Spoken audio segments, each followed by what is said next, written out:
stuff I've had to cope with today. I mean, the printer in the office running out of ink is hardly a problem. Not in this place. Still the rat infestation problem. Mike. Nothing that a bit of poison won't handle, though. It's funny how that stuff works. Mike, I'm sorry. Once it's there, once the rat knows there's something it wants, it'll do everything it can to get to it. Even though the little bugger is being slowly killed by it. Then, the disgusting, filthy, degenerate scum will do anything it can to get its hands on the go. Mike! A rat! You're a horrible, cheating rat. A rat who fakes a news story to gain an advantage in this world. Docking photos, Tom. You're a fool. I want you out.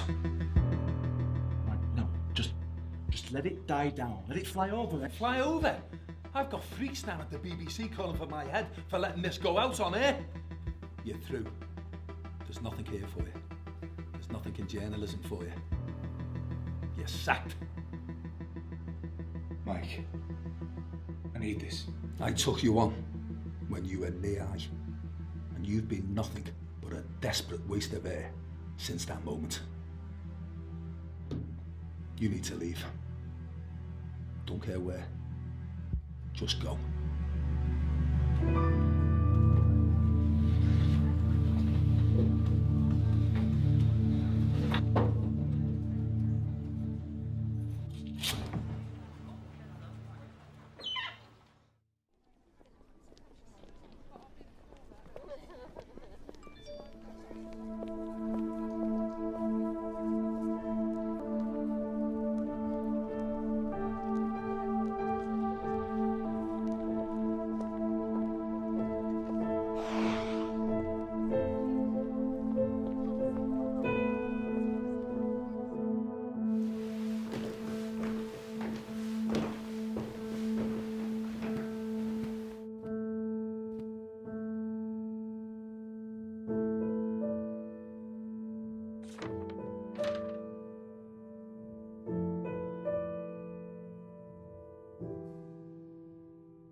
I just don't understand why you'd think something like that is reasonable. I was trying to make things happen. I was trying to make a little bit more money. You remember that place that you liked? The place that you made me buy? Well, the money's got to come from somewhere. Don't you dare make this about us. You never wanted to do anything for us. You're a selfish fool. I'm worried for you. You get far too into these news stories, and now it's docking photos. But what next? What will it lead to? Well, don't worry about me, okay? I know what I'm doing. Do you? Then tell me why we're here, arguing again like this. You get so worked up about other people's lives, you can't see the squalor that we're living in. I'm sorry. Okay? I'm sorry. I know. get too far into things. And I know that I act on impulse and don't think things through properly. But everything that I do it for us. And I'll be okay. We'll be okay.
Well, go on.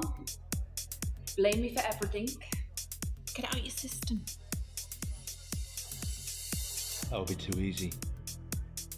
I rather enjoy the agitated state you're in now. Believe me, I'm not like this because of your fake story. Oh my thing. You are the one that have got us into this mess. Here we go. You sold me those photos, but I can't come clean, can I? No. Just to keep your name clear.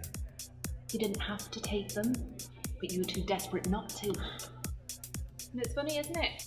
How we're here again, under similar circumstances. I bet Chloe doesn't know where you are. No, I didn't think so. Well, you're lucky. Because I'm here to get us out of this nightmare. Okay. So what's got you so jittery then?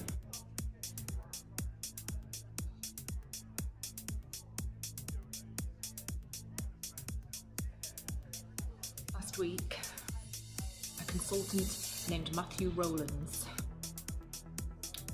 was murdered.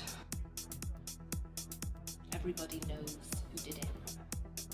Police officer Malachi Cullen and the weirdest freak ever, Brian Shane. And what does this have to do with either of us?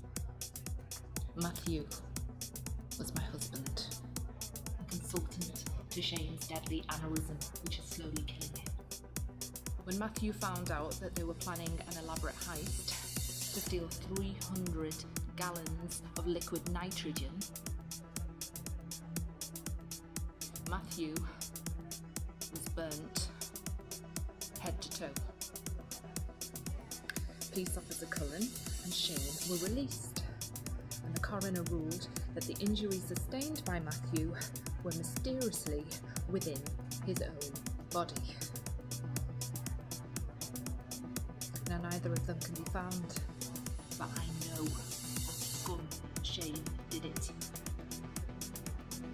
If you can find out how, then this story of police corruption could well and truly save you. How would I go about finding Shane? The hospital. They were quick to assign a new consultant, Dr. Sean Givens. Do your research, Tom. Find him. He'll have all the details of every patient. What if I don't want to? I could just disappear quietly with Chloe. Forever. You'll never hear from me again. The truth is, Tom, we both know you can't.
Hey, baby.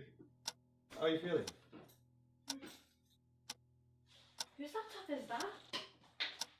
Hey, Has this got something to do with where you went the other night? no, it's for work. What are you up to? You're doing it again, aren't you? What is all this? Aneurysms. Tom needs a dying people. Do you not have any morals? Look at you, you stink. You haven't had to wash your days. Listen, Chloe, just listen to me for a second, okay? This is huge. This is murder we're I don't talking care. about. You ruined our lives and now you want theirs too. You're weird. You're obsessed. You just have to leave, Tom. You have serious problems. You just have to go. No, Chloe, look, this is everything. Everything to us. This is everything back the way it was. Do you understand? I don't want it anymore. Go.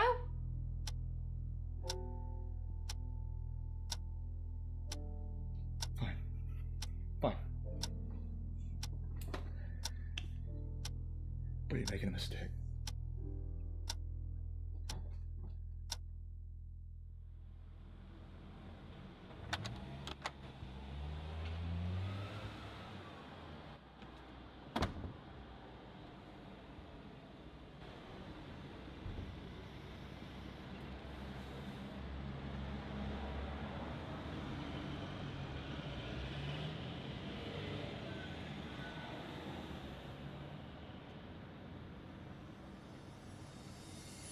Hello, this is Brian Shane.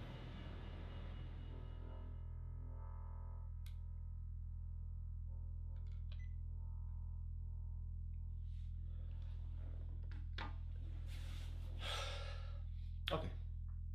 Let me just start off by saying that we're all very sorry for your loss. The hospital says that you've just found out about your own aneurysms a few months ago. August the 14th. How did you react to that? How did it make you feel? I didn't. There was nothing I could do about it. So you had no reaction? Why would I? Well, what about the arrest? It says here that you were arrested on the same night for attempted robbery. It says you're in an agitated state of mind. That wasn't a reaction. Really? I was just agitated.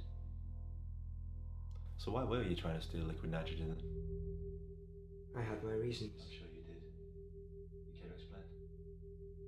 In this interview about the impact of hereditary aneurysms on a family. No. Did you know Malachi Cullen? No. No. Then why did he give you a warning for a Class A criminal offence? Don't know. Didn't know him. You had no previous interactions with him? I only met him twice. When he arrested me, and when he put a gun to my head and forced me to kill Matthew Rollins.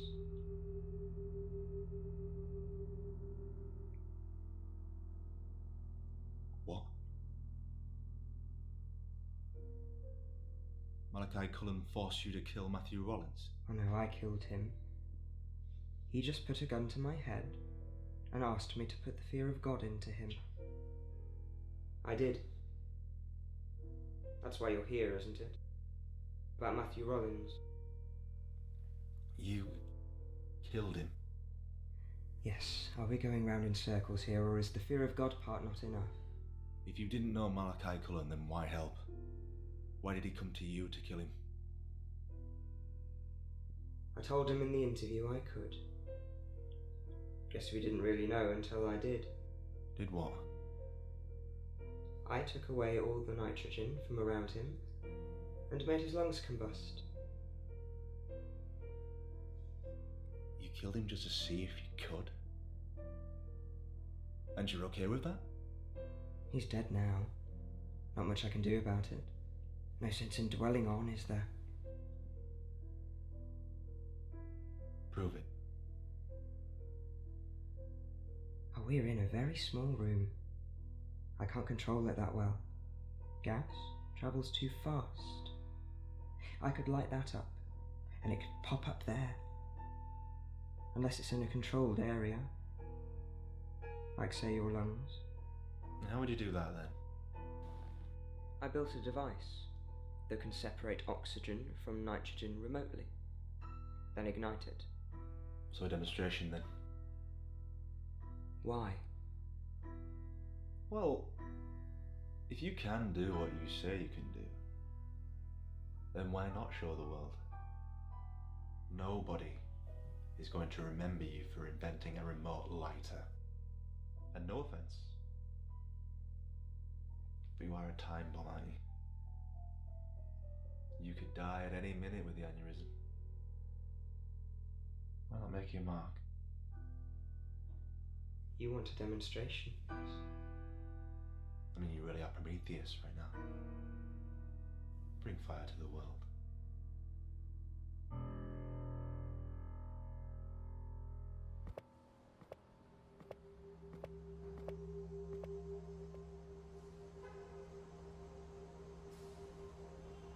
Should I be worried?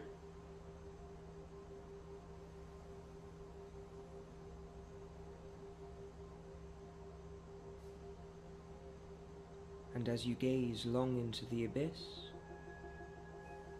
also gazes into you.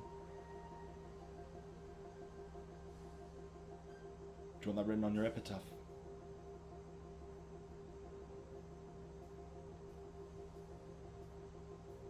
Feeling nervous? Nowhere to go but forward. I hear that.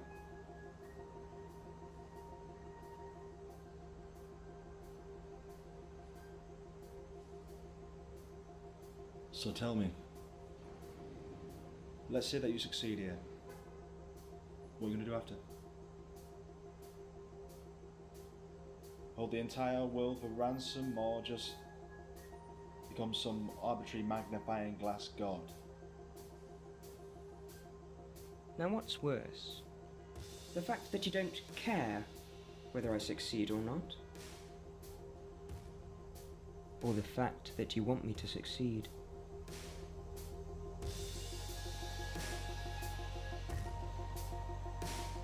Who says I want either?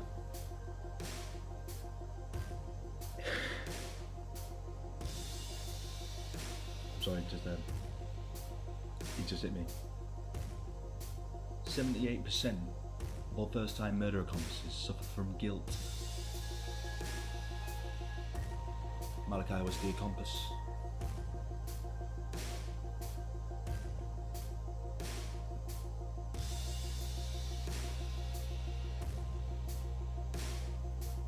There are 3 million people in this city.